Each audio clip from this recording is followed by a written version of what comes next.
Isaiah 53. Who has believed our message? And to whom has the arm of the Lord been revealed? He grew up before him like a tender shoot, like a root out of dry ground. He had no beauty or majesty to attract us to him, nothing in his appearance that we should desire him. He was despised and rejected by mankind, a man of suffering and familiar with pain. Like one from whom people hide their faces, he was despised and we held him in low esteem.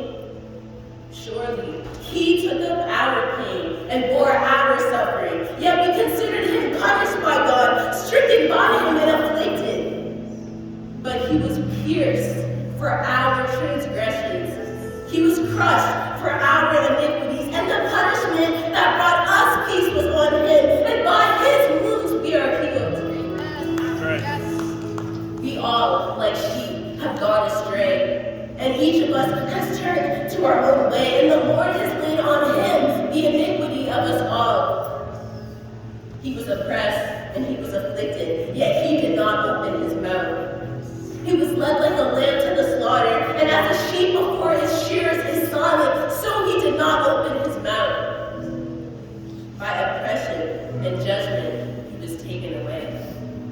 Yet who of his generation protested? For he was cut off from the land of the living. For the transgression of my people he was punished. He was assigned to a grave with the wicked and with the rich in his death, though he had done no violence, nor was any deceit in his mouth. Yet it was the Lord's will to crush him and cause him to suffer. And though the Lord makes his life an offering for sin, he will see his offspring and prolong his days, and the will of the Lord will prosper in his hand. After he is suffered, he will see the light of life and be satisfied. By his knowledge, my righteous servant will justify many, and he will bear their iniquities.